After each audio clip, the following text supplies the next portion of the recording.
Hey everybody, what is going on? I hope you guys are all doing well, and welcome to another tutorial video. In this video, I'll be explaining to you guys how you can edit your own voice in Bandlab Studios. So let's get right into it. Now, Bandlab is a very useful piece of software which is available for free on the internet, and you can use it to edit audio or create audio, whether it be recording your own voice or recording other instruments in the MIDI format.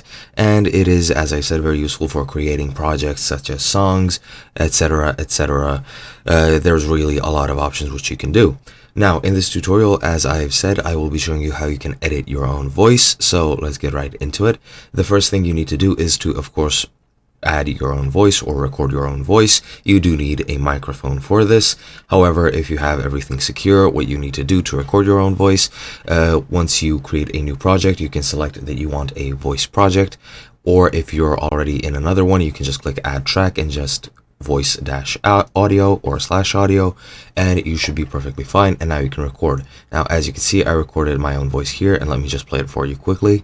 This is a piece of test audio. And yeah, as you can see, that is a piece of audio which I recorded for this tutorial.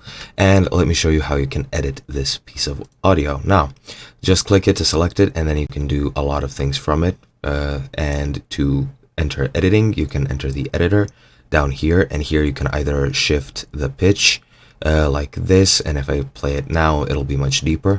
This is a piece of... As you can see, I can also increase the playback speed so it can be faster. This is a piece of audio. As you can see, I can also add gain so that it can be louder, as you'll see by the audio waves here. This is a piece of audio. As you can see, and I can do a lot of things. I can reverse it, reset it.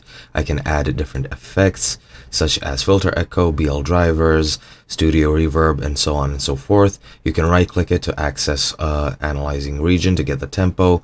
You can also denoise it, so you remove any noise, and there is a lot of different things you can do. And that is pretty much the basics. I hope you guys enjoyed, and I'll be seeing you guys in another video.